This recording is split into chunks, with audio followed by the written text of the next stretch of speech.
Hello and welcome to another episode of the Bearded Mystic podcast, and I'm your host Rahul N. Singh. Thank you for joining today and for taking out the time to listen to this podcast episode. Today we're going to be discussing the 5 benefits that I gained from meditation, and I would like to share that with you. The first benefit that I gained from meditation was that it reduced my anger, and this is significant. One of the major problems we have, I think, when we analyze our behavior is how we get angry really quickly, how we have a short temper, how little things annoy us. Whenever someone does something that is not according to our will, we get disturbed and we get agitated, and this creates anger. That's because we have an attachment to an ideal way of being. If someone does something different, we tend to get angry about that because it's not going the way we want, or we have to do something which we don't want to do. Because it's going against what we want to do, it creates anger. Sometimes we just get annoyed, or we hear something from someone and that irritates us, and suddenly we get snappy. Anger is one of the first things which I definitely reduced a lot of during meditation. It made me analyze my behavior a lot more. I looked at what little things annoyed me, and then when it annoyed me, how did it grow into anger? This was a very important inquiry, and generally meditation just allows you to be more of an observer. So when you're an observer, you tend not to get angry easily, because everything that is happening to you, you're seeing it from the observer point of view. You're not seeing it from you as the person. Anger has no part to play when it's not happening to the person. And this is the key idea behind being the observer, and why it's so important that as a meditator, we observe more, even in the present moment, even in our day-to-day activities. The more we can be the observer, the better. I find that aspect of meditation helps to reduce anger. And think about it, what do we get from being angry? What do we achieve by being angry? Not only do we hurt the other person that we're angry at, or the situation that we're angry at, but we also disturb the peace. Sometimes you're in a room, and if somebody gets angry, it changes the whole vibe of the room and the whole energy of the room. Is anger really necessary? Maybe in some cases we have to show anger, but for majority of the cases, if anything, it's better to remain silent and to observe why we get angry. That inquiry is a lot better than just shouting at someone. Even though you may get your own way, but what have you achieved? You've hurt someone's feelings. What is achieved by doing that? That's why I think when we meditate, it's very important that we don't just meditate and do nothing about it. Meditation has to be an ongoing process. Yes, we may sit for 30 minutes, but the real meditation begins when we leave the meditation and how we see everything from that meditative point of view. Anger is that one thing that you can really reduce. The things that used to get me angry are no longer having a part to play in my psyche. They're not having any psychological effect, and that is the key. When it comes to meditation, you want to see that psychological effect from meditating. The second benefit is that it slowed down my incessant thoughts. Thinking a lot is a problem. When we live in our mind too much, when we're constantly worried about something, when we create situations in our head, when we have desires, all these things create an incessant stream of thought. And we may not think of it as a problem, but it's a major problem. The reason why incessant thinking is a problem is that it leads to depression. It leads to anxiety, because we constantly worry about that one thing. And when we're constantly living in our own mind, when do we give the space to meditation? This is a key thing here, because when we're meditating, it's more than likely that the incessant stream of thoughts will appear. It will try to provoke you during meditation. It will try to take over the meditation and say, why are you meditating? Why are you trying to create silence in the mind? It's better to have thoughts. You have so many things to worry about. You need to be thinking about this. You need to be thinking about what's for dinner tomorrow. You have to think about planning for dinner next week. You have to think about what's going to happen if you don't pass your exam, or if you don't complete something at work, or if you don't get that car that you want. All these things end up being an issue. It ends up being an incessant stream of thoughts. It's not like you have an interconnectedness of thought either. It's not like you're following the thought through. What tends to happen is you think of one thing, and then you think of another thing, and then another thing. Totally different, totally separate topics, totally separate themes. But that's what happens. The third one is it helped me see out thoughts. What meditation did for me was it slowed that down. And it slows it down to such a point where I don't ever catch myself having incessant thinking anymore. It's just not there anymore. What tends to happen is I follow a thought through. So if I have a thought of, say, I need to record the podcast, I will see it through. Instead of thinking, oh, I need to record the podcast, how am I going to do it? What am I going to say? Oh, I need to get the microphone ready. Instead of thinking about it, I'm actually called to action more, because there's a silence within the mind. Whenever we are thinking of something, there's a lack of silence. And when there's a lack of silence, most likely there's going to be a lack of real action.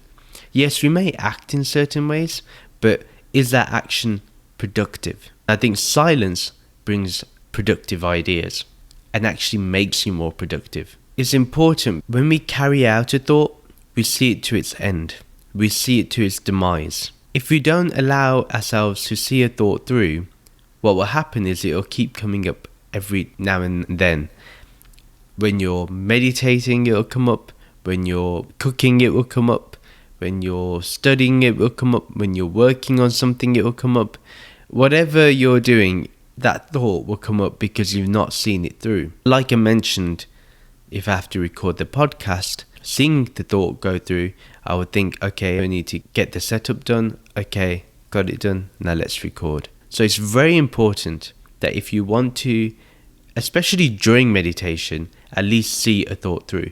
This also in hand slows down the incessant thinking. Although these two are interconnected, I will say they're two different things, because with both of them, we end up having a more silent mind. The fourth benefit that I've gained from meditation is that it creates a natural space for stillness. When we have stillness of thought, when we have stillness of emotion, when we have stillness within meditation, we're able to connect to Brahman, that non-dual state, that ultimate reality, very easily. This space of stillness that is within, and it's inherent within everyone. It's not that you have to create it. It's always there. It's always present. It's always available. But it's veiled by our thinking, our thoughts.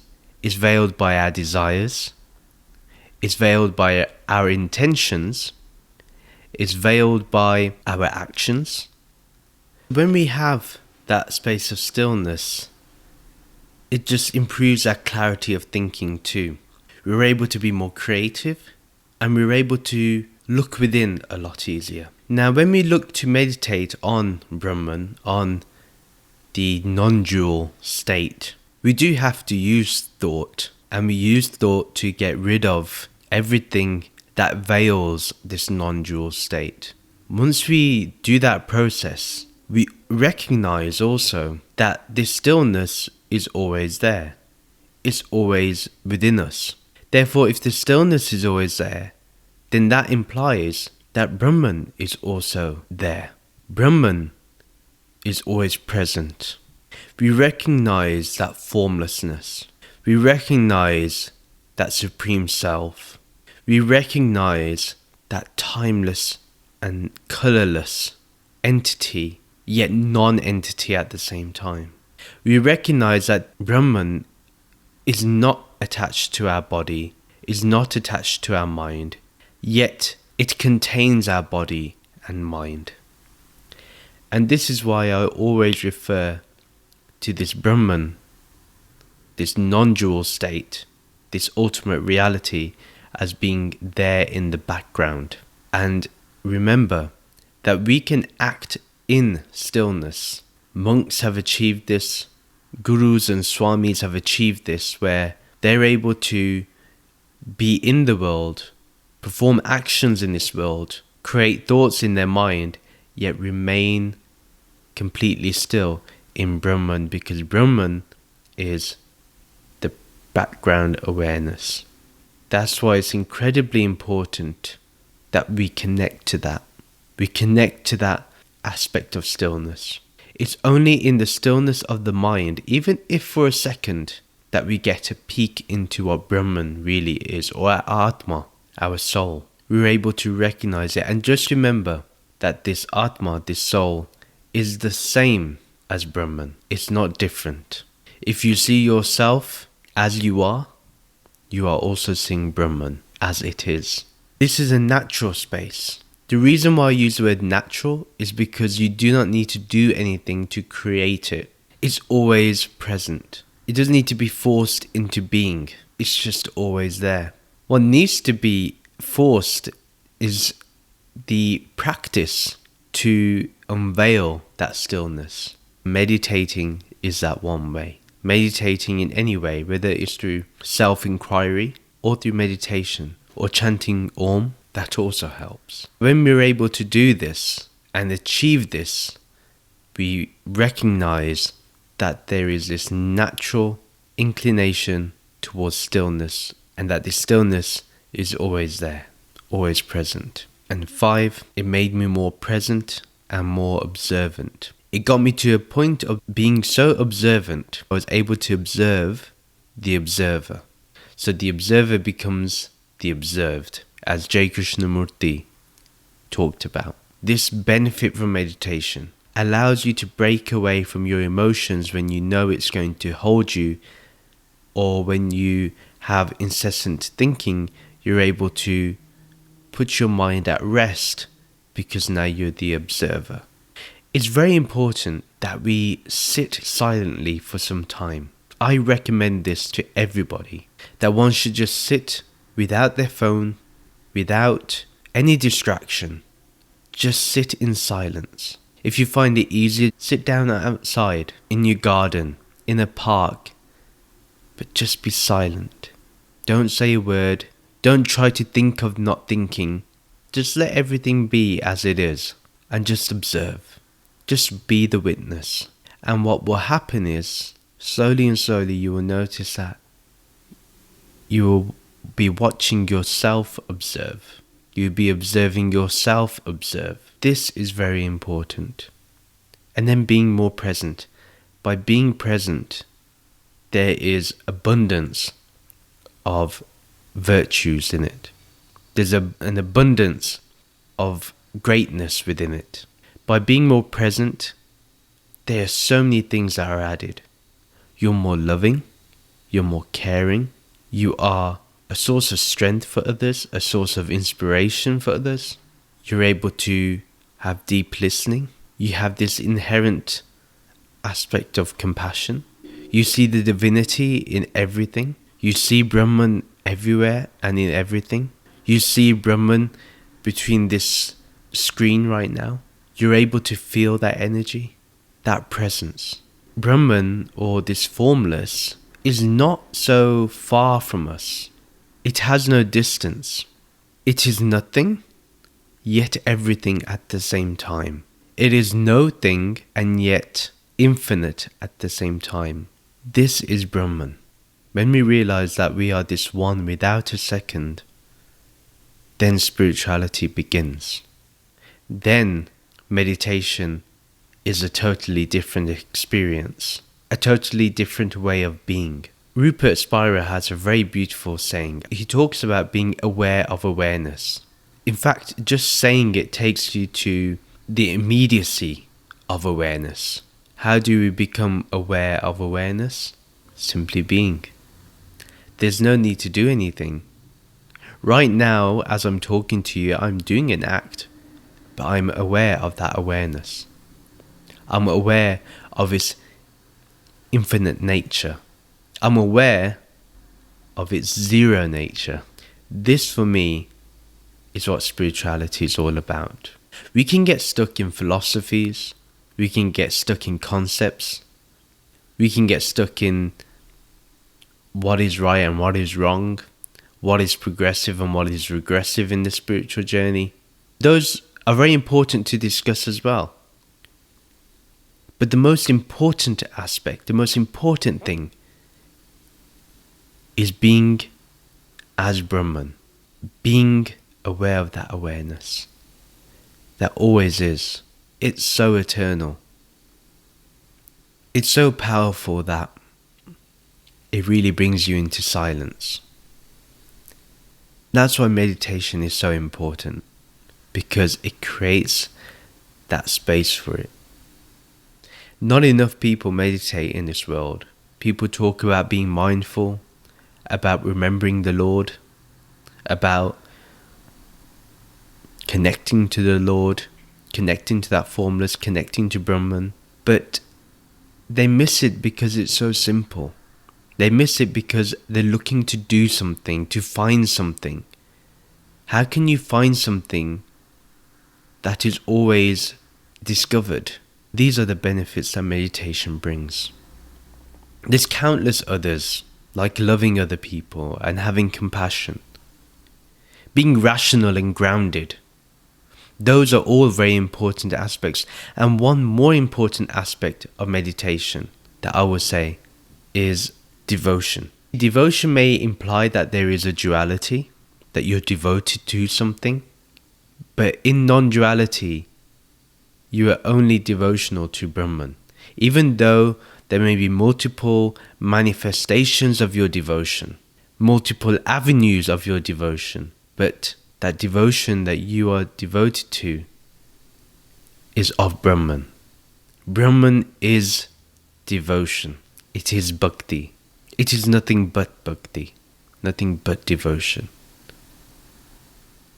When you have that deep sense of gratitude, it's because you recognize there is only Brahman, that this whole play is just Brahman. That's why this brings bliss. This is why it brings happiness. It doesn't need anything. You don't need to do anything to attain it. And it's so difficult to say, because if someone then starts to think about this rationally and logically, it's very tough, because we think in a linear way that we need to do something to get a result. But the result is always here. The result is always now. And that's why spirituality is not for the masses, frankly speaking. It's for a few. Because you have to transcend the mind and the egoic way of thinking to get to Brahman. When you get to Brahman in that light, then you see there is nothing to be done. Those are my 5 benefits that I've gained from meditating. This whole podcast has been like a meditation for me. If you want to know my technique for meditating, I will do a live stream on my Patreon page, and we can do a live guided meditation. I will let you know on the Patreon page and also on social media when that will be. I just wanted to let you know that the Patreon page is set up. Please sign up to it. The reason why I set this up is because I do need support. This podcast does have running costs, and on top of that, I can tell you my laptop is really struggling right now with the amount of work I do in terms of the podcast. So I do need more equipment, I do need to upgrade. By signing up to Patreon, you are helping me do that. You can also donate on my blog. Every Sunday from August 29th, we will be having podcast episodes that are dedicated to a scripture or a religious or spiritual text. And the first one we're starting with is the Bhagavad Gita. And once we're done with the Bhagavad Gita, it will be the Upanishads. Thank you for watching this episode of the Bearded Mystic podcast. Please do subscribe to this channel and do like and comment on the video below. You can also share this episode with your friends and family who you feel will really enjoy this episode.